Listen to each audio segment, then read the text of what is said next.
Your Grace, it was 6 years since you first visited the Russian Orthodox Church until you were brought into our faith.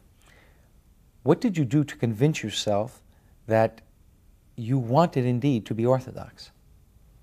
Soon after I'd been that Saturday evening to the Russian church in London, I went up as a student to Oxford.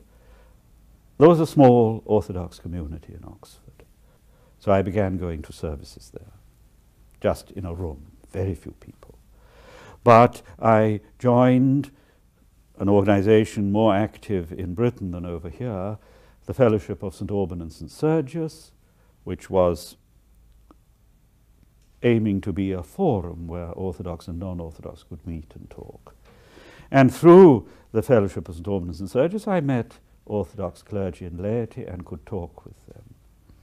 And I began to read. I've always loved books. So gradually I had both personal meetings with Orthodox and the opportunity to study. What struck me when I studied Orthodoxy was, first of all, living tradition. Here I felt was a church in unbroken continuity from the apostles, the martyrs, the early fathers.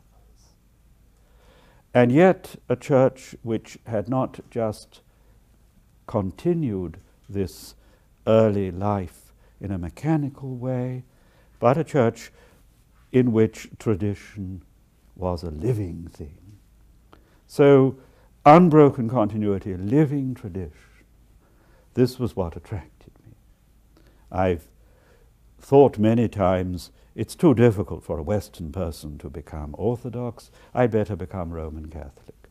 But though there were many things that attracted me in Roman Catholicism, I did not feel the teaching about the Pope was true to the situation in the early church.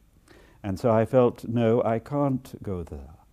But the more I learned about Orthodoxy, the more I felt this is what I've always believed, but I've never heard it so well expressed. So that was the first thing, a sense of living continuity.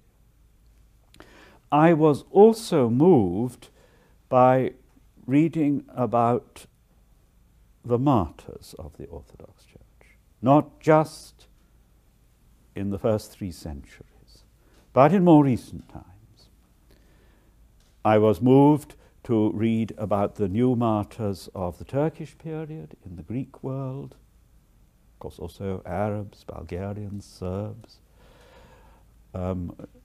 Then I was deeply impressed by the story of the great persecution of the Russian church in the 1920s and 30s, and the number of people who had died for their faith, the way Christians had stood firm and faithful. And that moved me very deeply, the element of martyrdom, the fact that the Orthodox Church had been and still was a suffering and persecuted church.